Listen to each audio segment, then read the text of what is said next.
नमस्कार दोस्तों, स्वागत है आपका आज की बेहद बड़ी और जरूरी खबरों में। लेकिन खबर में आगे बढ़ने से पहले अगर आप भी भाजपा सरकार का विरोध करते हैं तो आप अभी इस वीडियो को लाइक कीजिए और इस लाल बटन को दबाकर चैनल को फ्री में सब्सक्राइब करके घंटी बजाइए और कमेंट में लिखें फेल बीजेपी।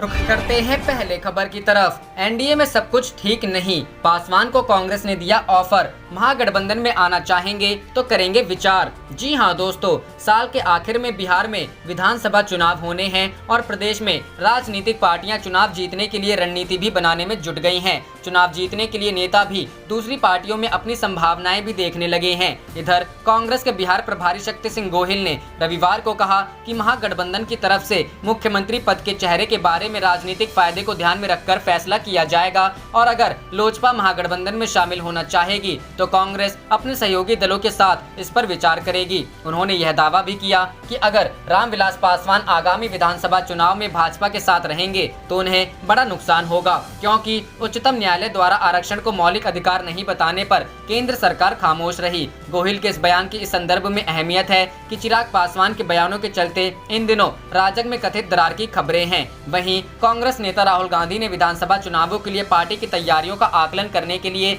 बिहार में कांग्रेस के शीर्ष नेताओं के साथ एक आभासी बैठक की। उन्होंने जुलाई के अंत तक गठबंधन के मुद्दों को सुलझाने के लिए पार्टी नेतृत्व को निर्देश भी दिया। कांग्रेस से जुड़े सूत्रों ने कहा कि वाम दलों सीपीएम और सीपीआई के साथ बातचीत चल रही है और जल्द ही इस पर अंतिम फैसला होने की उम्मीद है। शुक्रवार को बिहार नेतृत्व के साथ गांधी की बैठक में वरिष्ठ नेताओं में से एक ने सुझाव दिया कि पार्टी को और अधिक आक्रामक होने की आवश्यकता है। पता चला है कि बैठक में कांग्रेस नेता और राज्यसभा सांसद अखिलेश प्रसाद सिंह ने राहुल गांधी को बताया कि उन्होंने करीब 3 महीने पहले कांग्रेस के एक वरिष्ठ नेता से कहा था कि जेडीयू के 3 विधायक कांग्रेस में शामिल होना चाहते हैं, मगर हमारे वरिष्ठ नेताओं ने कोई जवाब नहीं दिया। उन्होंने राहुल गांधी से कहा, मुझे नहीं पता कि ये जानकारियां आप तक पहुंचती भी हैं या नहीं, हम इस तरह से राजनीति नहीं कर सकते। एनडीए में सब कुछ ठीक नहीं चल रहा। दूसरी तरफ लोजपा के राष्ट्रीय अध्यक्ष चिराग पासवान ने कहा कि 2014 में पार्टी का गठबंधन भाजपा के साथ था, न कि जेडीयू के साथ। ऐसे में कांग्रेस के भीतर मांग उठ रही है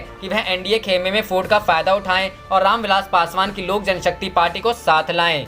रुख करते हैं अगली खबर की तरफ। आरजेडी के स्थापना दिवस पर तेजस्वी यादव बोले, हम नहीं लालू को मिस कर रहे पूरा बिहार। जी हां दोस्तों, रविवार का दिन राष्ट्रीय जनता दल के लिए बहुत खास है। पार्टी आज अपना 24वां स्थापना दिवस मना रही है। इस मौके पर नेता प्रतिपक्ष तेजस्वी यादव ने कार्यकर्ताओं को संबोधित किया है। इस दौरान तेजस्वी यादव ने कहा, आज खास दिन है और हमें लालू जी की विचारधारा को जन जन तक पहुंचाना है। गरीब की लड़ाई को लड़ना है। हमारी लड़ाई शोषित वंचितों को मुख्य धारा में लाने की है। तेजस्वी ने कहा कि हमारी लड़ाई शोषित वंचित प्रताड़ित समाज को मुख्य धारा में लाने की है। सबको मान सम्मान इज्जत मिले और बिहार की तरक्की हो, यही कामना है। उन्होंने कहा कि स्थापना दिवस खास बात पर है कि लगातार पेट्रोल डीजल की कीमत में बढ़ोतरी हो रही है और इसके पहले भी साइकिल यात्रा किया था और आज स्थापना दिवस के दिन भी साइकिल से प्रदेश कार्यालय जाएंगे।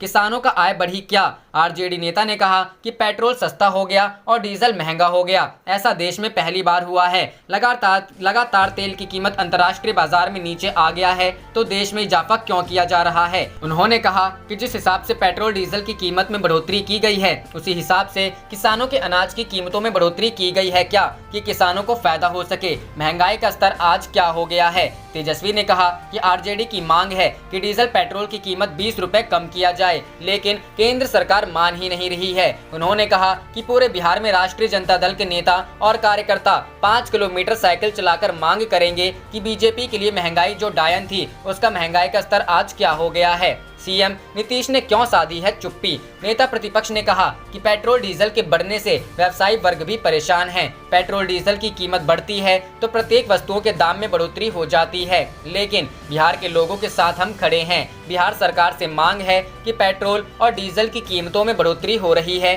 तो मुख्यमंत्री नीतीश कुमार चुप्पी क्यों साधे हैं? लालू यादव एक विचार हैं। उन्होंने कहा कि आज बिहार में किसान आत्मदाह कर रहे हैं। एक तरफ बाढ़ से परेशान हैं तो दूसरी तरफ सुखाड़ से परेशान हैं। इसके लिए बिहार में नीतीश कुमार और केंद्र में बीजेपी की सरकार जिम्मेवार है। वहीं स्थापना दिवस पर लालू यादव के नहीं रहने पर तेजस्वी ने कहा कि लालू यादव एक विचार हैं, लेकिन उन्हें हम मिस कर रहे हैं। हम ही नहीं, बिहार की गरीब जनता भी लालू यादव को मिस कर रही है। लालू यादव होते तो लोगों के हाथ में रोजगार होता।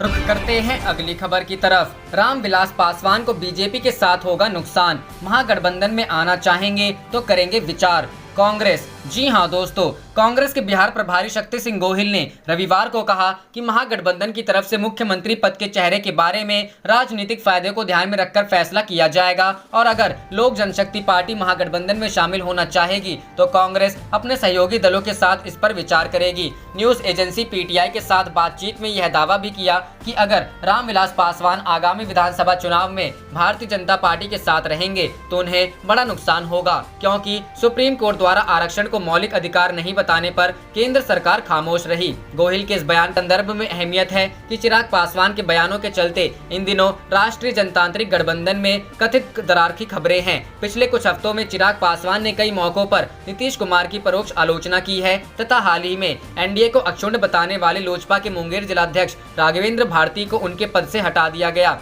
एनडीए में बिखराव होने वाला है। चिराग पासवान के हालिया बयानों के बारे में पूछे जाने पर उन्होंने दावा किया, एनडीए में बिखराव होने वाला है क्योंकि भाजपा जरूरत के हिसाब से सहयोगी दलों का इस्तेमाल करती है और फिर धोखा देती है। शिवसेना को देखिए, उसका भाजपा ने पहले इस्तेमाल किया और फिर उसके साथ किए गए वादे तोड़ दिए। नीतीश कुमार और रामविलास पासवान के साथ भी भाजपा यही करेगी। पासवान दरवाजा खटखटाएंगे तो हम विचार करेंगे। कांग्रेस के बिहार प्रभारी ने यह भी कहा, अगर पासवान जी भाजपा के साथ रहे तो उनका वोट बैंक खिसक जाएगा, क्योंकि जब उच्चतम न्यायालय ने कहा कि आरक्षण मौलिक अधिकार नहीं है तो केंद्र की राजग सरकार चुप रही। ऐसे में अगर भाजपा के साथ रहेंगे तो पासवान जी को बहुत बड़ा नुकसान होगा। यह पूछे जाने पर कि क्या महागठबंधन के दरवाजे पासवान के लिए खुले हुए हैं तो गोहिल ने कहा कि जब वह दरवाजा खटखटाएंगे तो हम अपने सहयोगी दलों के साथ विचार करेंगे और कोई फैसला करेंगे। महागठबंधन में सीट बंटवारे पर जल्द होना चाहिए फैसला। महागठबंधन में सीटों के तालमेल से जुड़े सवाल पर उनका कहना था, हमारी सोच है कि इस पर जल्द फैसला होना चाहिए। आखिरी समय में सीटों का बंटवारा होने पर ऊपरी स्तर पर तालमेल हो जाता है, लेकिन कार्यकर्ता के स्तर पर ठीक से समन्वय नहीं हो पाता। इसलिए हम चाहते हैं कि हमारे बीच जल्द से जल्द सीटों का बंटवारा हो जाए। मुख्यमंत्री पद के चेहरे के बारे में पूछे जाने पर गोहिल ने कहा, अभी तो हमारी प्राथमिकता है कि सभी सहयोगी दल वैचारिक प्रतिबद्धता के साथ मिलकर चले। जहां विचारधारा की बात होती है वहां व्यक्ति का ज्यादा महत्व नहीं रहता है। जो भी फायदेमंद होगा उस हिसाब से हम उचित समय पर फैसला कर लेंगे। रुख करते हैं अगली खबर की तरफ। पटना में जल जमाव पर तेजस्वी बोले, सरकार ने गलतियों से कुछ नहीं सीखा। जी हां दोस्तों, बिहार के कई इलाकों में भारी बारिश के कारण कई इलाकों में भरा पानी। बिहार की राजधानी पटना में 2 घंटे की मूसलाधार बारिश के बाद कई इलाकों में जल जमाव की स्थिति पैदा हो गई। मौसम विभाग ने पहले ही अलर्ट जारी किया था कि राजधानी पटना समेत बिहार के कई शहरों में झमाझम बारिश होगी। वहीं बारिश के बाद अब तेजस्वी यादव ने सूबे की नीतीश सरकार पर निशाना साधा है। दिन में करीब 1 बजे पटना में मूसलाधार बारिश शुरू हुई और 2 घंटे तक भारी बारिश के बाद कई इलाकों में पानी भर गया। पटना के जिन इलाकों में जल जमाव की स्थिति पैदा हुई उनमें वीआईपी कहे जाने वाली कॉलोनी पाटलिपुत्र, राजेंद्र नगर, करबिघिया, गांधी मैदान और श्री कृष्णपुरी शामिल है। पाटलिपुत्र कॉलोनी इलाके में भारी बारिश के बाद कई जगहों पर घुटने तक पानी जमा हो गया। सड़क पर खड़ी गाड़ियों के चक्के भी आधे डूब गए। मौसम विभाग के पूर्वानुमान के अनुसार अगले 24 घंटों में राज्य के कई जिलों में आकाशीय बिजली के साथ भारी बारिश होने की संभावना है। वहीं शनिवार को खबर लिखे जाने तक पूरे प्रदेश में आकाशीय बिजली की वजह से और 25 से ज्यादा लोग घायल हो गए हैं। बिहार में आकाशीय बिजली को लेकर मौसम विभाग ने हाई अलर्ट जारी किया है। मौसम विभाग के मुताबिक रविवार तक पूरे प्रदेश में आकाशीय बिजली के साथ साथ भारी बारिश होने की संभावना है। तेजस्वी यादव का तंज। पटना में हुई बारिश के बाद जल जमाव को लेकर आरजेडी नेता तेजस्वी यादव ने बिहार की नीतीश कुमार सरकार पर तंज कसते हुए कहा कि पटना में वैसे ही स्थिति इस साल भी आएगी जैसा कि पिछले साल देखने को मिली थी। तेजस्वी यादव ने कहा, पिछले साल की गलतियों से नीतीश कुमार सरकार ने कुछ भी नहीं सीखा है। नाले और पंप हाउस पूरी तरीके से फेल हैं। 2 घंटे की बारिश में पटना डूब गया है।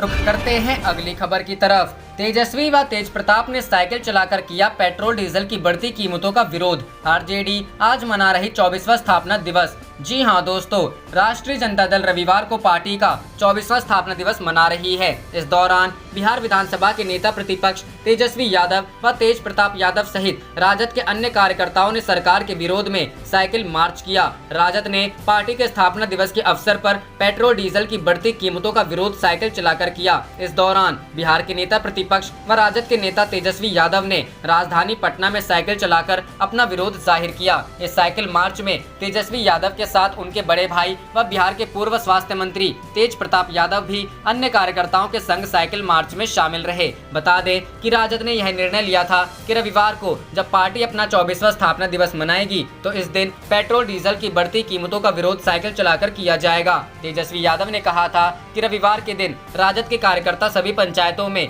दिन के 11 बजे से साइकिल चलाकर 5 किलोमीटर की दूरी तय करेगी, जिसके द्वारा पेट्रोल डीजल की बढ़ती कीमतों का विरोध जाहिर किया जाएगा। रुक करते हैं अगली खबर की तरफ। राहुल का मोदी सरकार पर तंज, सूर्य, चंद्रमा और सत्य ज्यादा देर छिप नहीं सकते। जी हां दोस्तों, कांग्रेस के पूर्व अध्यक्ष राहुल गांधी केंद्र की मोदी सरकार के खिलाफ निशाना साधने के किसी भी मौके से चूक नहीं रहे हैं, चाहे वो कोरोना वायरस संक्रमण का मामला हो या फिर लद्दाख में LAC पर गलवान घाटी में चीन से हिंसक झड़प में भारतीय सेना के जवानों के शहीद होने की घटना। राहुल गांधी हर मोर्चे पर मोदी सरकार पर सवाल खड़े कर रहे हैं। राहुल गांधी ने अब गुरु पूर्णिमा के अवसर पर भी केंद्र सरकार को घेरा है। कांग्रेस नेता ने गुरु पूर्णिमा की शुभकामनाएं देते हुए भगवान गौतम बुद्ध को कोट किया और कहा कि 3 चीजें जो देर तक छिप नहीं सकती, उनमें सूर्य, चंद्रमा और सत्य है। राहुल गांधी ने ट्वीट किया, 3 चीजें जो देर तक छिप नहीं सकती, सूर्य, चंद्रमा और सत्य। गौतम बुद्ध, आप सभी को गुरु पूर्णिमा की हार्दिक शुभकामनाएं। असल में लाइन ऑफ एक्चुअल कंट्रोल पर चीन के कथित अतिक्रमण को लेकर राहुल गांधी लगातार सवाल खड़े कर रहे हैं। राहुल गांधी ने शुक्रवार को कहा था कि लद्दाखी कह रहे हैं चीन ने हमारी जमीन ले ली, प्रधानमंत्री कह रहे हैं कि किसी ने हमारी जमीन नहीं ली। साफ तौर पर कोई तो झूठ बोल रहा है। राहुल गांधी ने एक वीडियो भी शेयर किया है जिसमें कई लोग कह रहे हैं कि चीनी सैनिक हमारे क्षेत्र में घुस गए हैं। एक शख्स कह रहा है कि चीनी सैनिक गलवान क्षेत्र में 15 किलोमीटर अंदर घुस गया है। लोगों का कहना है कि हमारी जमीन पर चीन का कब्जा बढ़ता जा रहा है। रुक करते हैं अगली खबर की तरफ। मध्य प्रदेश, शिवराज और महाराज के बीच विभागों को लेकर फंसा पेच, दिल्ली हाईकमान के पास पहुंचा मामला। जी हां दोस्तों, अब इस मुद्दे पर सिंधिया और शिवराज के बीच तकरार, दिल्ली पहुंचा मामला। भोपाल, मध्य प्रदेश में शिवराज मंत्रिमंडल विस्तार के बाद विभागों को लेकर पेंच फंस गया है। बीजेपी नेता ज्योतिरादित्य सिंधिया और शिवराज सिंह चौहान के बीच विभाग बंटवारे पर सहमति नहीं बन पाई है, जिसके बाद सीएम शिवराज सिंह चौहान को दिल्ली हाईकमान ने तलब किया है। बताया जा रहा है कि आज शिवराज सिंह चौहान दिल्ली जाएंगे। बताया जा रहा है कि एक तरफ जहां राज्यसभा सांसद और बीजेपी नेता ज्योतिरादित्य सिंधिया अपने समर्थकों के लिए बड़ा विभाग चाहते हैं, वहीं सीएम शिवराज सिंह के सामने पार्टी के पुराने नेताओं के भी बड़ा पद देने की माथापच्ची है, जिसके कारण राज्य में विभागों का बंटवारा लगातार पड़ रहा है। दिल्ली में समाधान, शिवराज सिंह चौहान आज दिल्ली जाएंगे, जिसके बाद वे शाम तक वापस भोपाल लौट सकते हैं। मीडिया रिपोर्ट्स के अनुसार भोपाल लौटने के बाद शिवराज का ज्योतिरादित्य सिंधिया से भी मिलने का कार्यक्रम है। ऐसे में माना जा रहा है कि विभागों का बंटवारा अभी और कल सकता है। रुक करते हैं अगली खबर की तरफ। प्रवासी मजदूरों के नाम मतदाता सूची में शामिल करने के लिए चलाएं अभियान, चुनाव आयोग। जी हां दोस्तों, केंद्रीय निर्वाचन आयोग ने कोरोना महामारी और लॉकडाउन के चलते बिहार समेत दूसरे राज्यों को लौटे प्रवासी मजदूरों के नाम मतदाता सूची में शामिल करने के लिए राज्यों के चुनाव अधिकारियों से विशेष अभियान चलाने को कहा है। आयोग के इस फरमान का असर आगामी चुनावों पर पड़ने के कयास लगाए जा रहे हैं। इसका सबसे ज्यादा असर उत्तर प्रदेश और बिहार में पड़ेगा। यूपी में पंचायत और बिहार में विधानसभा चुनाव होने हैं। वित्त मंत्रालय के आंकड़ों के मुताबिक कोरोना और लॉकडाउन की वजह से करीब 8 करोड़ प्रवासी मजदूर घरों को लौटे हैं। केवल यूपी में 30 लाख और बिहार में 25 लाख मजदूर लौटे हैं। बिहार में अभी 7 करोड़ 18 लाख मतदाता हैं। प्रवासियों के लौटने से उम्मीद है कि कम से कम 16 लाख नए मतदाताओं के नाम सूची में जुड़ेंगे। आयोग ने राज्यों से प्रवासी मजदूरों के नाम सूची में शामिल करने को कहा है। राज्य जरूरत के मुताबिक विशेष अभियान भी चला सकेंगे। प्रवासी मजदूर ऑनलाइन भी मतदाता सूची में अपना नाम दर्ज करा सकते हैं। इसके अलावा जिला स्तर पर कैंप लगाकर भी नए नाम जोड़े जा रहे हैं। रुख करते हैं अगली खबर की तरफ। दिल्ली सहित यूपी और हरियाणा के 20 शहरों पर अगले 2 घंटे पड़ सकते हैं भारी जोरदार बरसात की चेतावनी। जी हां दोस्तों, देश की राजधानी दिल्ली में रविवार तड़के भारी बारिश हुई है और अब मौसम विभाग ने एक बार फिर से भारी बरसात की चेतावनी जारी की है। मौसम विभाग की ताज़ा चेतावनी के मुताबिक अगले 2 घंटे यानी रविवार को 10 बजे के बाद दिल्ली सहित उत्तर प्रदेश और हरियाणा के कई शहरों में भारी बरसात हो सकती है। मौसम विभाग ने दिल्ली और उत्तर प्रदेश तथा हरियाणा के शहरों के लिए भारी बरसात के साथ तेज हवाएं और गर्जना की चेतावनी भी जारी की है। मौसम विभाग के मुताबिक हवा की गति 20 30 से 40 किलोमीटर प्रति घंटा हो सकती है। उत्तर प्रदेश के इन शहरों के लिए चेतावनी। मौसम विभाग ने दिल्ली के अलावा उत्तर प्रदेश के जिन शहरों के लिए चेतावनी जारी की है वे मेरठ, हापुड़, शामली, बदायूं, एटा, नोएडा, मुजफ्फरनगर और बिजनौर हैं। इन शहरों और इनसे सटे कुछ क्षेत्रों में भारी बरसात के आसार हैं। हरियाणा के इन जिलों के लिए चेतावनी। मौसम विभाग के मुताबिक हरियाणा के 12 जिलों में कुछ एक जगहों पर अगले 2 घंटे के दौरान भारी से बहुत भारी बरसात हो सकती है। हरियाणा में कैथल, रोहतक, गोहाना, नरवाना, पानीपत, करनौल, झज्जर, महेंद्रगढ़, कोसली, रेवाड़ी, भिवाड़ी और नारनौल में कुछ जगहों पर बहुत भारी बरसात हो सकती है और तेज हवाओं के साथ गरजना भी हो सकती है। मौसम विभाग ने कुल मिलाकर 20 शहरों में अगले 2 घंटे के दौरान भारी से बहुत भारी बरसात की चेतावनी का अनुमान जारी किया है। इन सभी जगहों पर अगले 2 घंटे के दौरान सावधान रहने की जरूरत है। रुख करते हैं अगली खबर की तरफ। तेजस्वी ने पार्टी नेताओं को दी धैर्य रखने और मतभेद मिटाने की नसीहत। बोले, आज लालू यादव की सबसे ज्यादा जरूरत। जी हां दोस्तों, आरजेडी के 24वें स्थापना दिवस के मौके पर नेता प्रतिपक्ष तेजस्वी यादव ने पार्टी के नेताओं और कार्यकर्ताओं को थोड़ा धैर्य रखने और आपसी मतभेद मिटाने की नसीहत दी है। उन्होंने कहा कि आज लालू यादव की पार्टी को सबसे ज्यादा जरूरत है। उन्होंने कहा कि जो बलिदान और कुर्बानी लालू यादव ने पार्टी को दी है उसका 5% भी हम सब खुद से दें तो आरजेडी को कोई माई का लाल छू नहीं सकता। तेजस्वी यादव ने खुले मंच से पार्टी के नेताओं के बीच आपसी मतभेद की बात स्वीकार की। तेजस्वी यादव ने कहा कि जिस दिन पार्टी के नेता अपने व्यक्तिगत स्वार्थ को छोड़ देंगे, नेता पार्टी के विषय के बारे में सोचे और आपसी मतभेद छोड़ दें तो हम बिहार तो क्या दिल्ली में भी 2030 तक झंडा फहरा देंगे। तेजस्वी यादव ने कहा कि पार्टी में मुझे जो जिम्मेदारी मिली है उसे हमने छीना नहीं है बल्कि आप लोगों ने दिया है। हमने पुराने लोगों को सम्मान देने का काम किया है।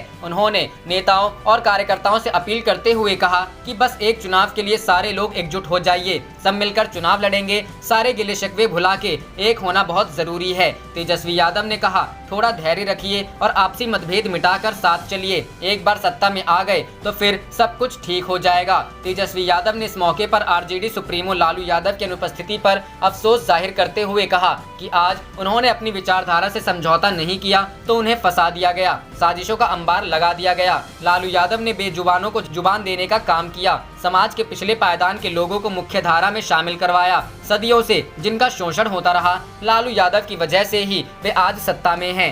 आज लालू यादव की सबसे ज्यादा जरूरत है। लालू एक विचार है जिसे कोई मिटा नहीं सकता है। उन्होंने कहा कि जो बलिदान, जो कुर्बानी लालू यादव ने दिया, आज हम संकल्प लेकर 5% भी बलिदान दे तो आरजेडी को कोई माई का लाल छू नहीं सकता। रुख करते हैं अगली खबर की तरफ। लालू प्रसाद ने जमानत के लिए झारखंड हाईकोर्ट में दायर की याचिका। जी हां दोस्तों, राष्ट्रीय जनता दल सुप्रीमो लालू प्रसाद यादव ने चारा घोटाले के चाईबासा कोषागार से अवैध निकासी के मामले में जमानत के लिए झारखंड हाईकोर्ट में याचिका दायर की है। लालू की ओर से दायर याचिका में कहा गया है कि इस मामले में उन्होंने आधी सजा काट ली है। वह diabetes, high blood pressure, heart की बीमारी, chronic kidney disease, fatty liver, perianal infection, hyperuricemia, kidney stone, fatty hepatitis और प्रोस्टेट जैसी बीमारियों से जूझ रहे हैं। इस वजह से उन्हें बिरसा मुंडा केंद्रीय कारा होटवार में ना रखकर रिम्स के पेइंग वार्ड में भर्ती कराया गया है। आधी सजा काट लेने और बीमार रहने के कारण उन्हें जमानत मिलनी चाहिए। जमानत याचिका में लालू प्रसाद ने सुप्रीम कोर्ट के उस आदेश का हवाला दिया गया है जिसमें कहा गया है कि आधी सजा काटने के बाद जमानत दी जा सकती है। लालू प्रसाद को सीबीआई की विशेष अदालत ने चाईबासा कोषागार से अवैध तरीके से 37.7 करोड़ और 33.67 करोड़ रुपए की अवैध निकासी के मामले में 5-5 साल की सजा सुनाई है। दोनों सजा साथ-साथ चल रही है। इस मामले में लालू प्रसाद 23 दिसंबर 2017 से जेल में हैं। बीमार होने की वजह से रिम्स के पेइंग वार्ड में भर्ती हैं। वहीं लालू की इस जमानत याचिका को बिहार चुनाव से जोड़कर भी देखा जा रहा है। इस साल अक्टूबर-नवंबर के महीने में बिहार विधानसभा चुनाव होना है। इसके लिए तैयारियां भी शुरू हो गई हैं। ऐसे में कहा जा रहा है कि लालू प्रसाद बिहार चुनाव को ध्यान में रखकर जमानत अर्जी दे रहे हैं। अगर उन्हें हाईकोर्ट से जमानत मिल जाती है तो जरूर ही उसका लाभ उनके पार्टी को होगा। रुख करते हैं अगली खबर की तरफ। जेल में बंद लालू यादव की सुरक्षा बढ़ाई गई, सिर्फ कुछ लोग ही मिल पाएंगे। जी हां दोस्तों, रांची ग्रामीण के एसपी नौशाद आलम ने कहा, हमें लालू प्रसाद यादव की सुरक्षा में कुछ खामियों की जानकारी मिली थी। आज मैं रिम्स में उसकी सुरक्षा के लिए तैनात पुलिस कर्मियों से मिला और निर्देश दिया ताकि यह सुनिश्चित किया जा सके कि कोई सुरक्षा चूक ना हो। जेल प्रशासन द्वारा अनुमति प्राप्त लोग ही उनसे मिल सकते हैं। रुख करते हैं अगली खबर की तरफ। बिहार चुनाव, राहुल बोले राजद को भी है जरूरत, 31 तक फाइनल करे गठबंधन और सीटें। जी हां दोस्तों, बिहार विधानसभा चुनाव इसी वर्ष में होना है, जिसको लेकर सभी राजनीतिक दल अपनी अपनी तैयारियों में जुटे नजर आ रहे हैं। जिसको लेकर कांग्रेस के पूर्व अध्यक्ष राहुल गांधी ने बिहार कांग्रेस के नेताओं को हर हाल में 31 जुलाई तक गठबंधन और सीटों का खुलासा कर देने का निर्देश दिया है। राहुल गांधी ने स्पष्ट कहा कि जितनी जरूरत हमें बिहार में गठबंधन की है, उससे कम राजद को भी नहीं है। ऐसे में लोकसभा चुनाव वाली गलती न दोहराते हुए इसी महीने महागठबंधन जमीन पर दिख जाना चाहिए। फायदा यह होगा कि चुनाव के 2 महीने पहले ही जिला और प्रखंड स्तर तक गठबंधन का संदेश चला जाएगा व विधानसभा चुनाव लड़ने और जीतने में आसानी होगी। राहुल गांधी वीडियो कॉन्फ्रेंसिंग के माध्यम से बिहार प्रदेश कांग्रेस सलाहकार समिति के सदस्यों को संबोधित कर रहे थे। करीब 3 घंटे चली बैठक में राहुल गांधी ने संगठन प्रभारी केसी वेणुगोपाल, बिहार प्रभारी शक्ति सिंह गोहिल, प्रभारी सचिव वीरेंद्र सिंह राठौर और अजय कपूर, प्रदेश अध्यक्ष मदन मोहन झा और सीएलपी लीडर सदानंद सिंह से कहा कि जनता बदलाव चाहती है। इसके अलावा राहुल गांधी ने कहा इसका लाभ कांग्रेस नेताओं को भी उठाना होगा। आप देख रहे थे आपका अपना चैनल जय हिंद जय भारत।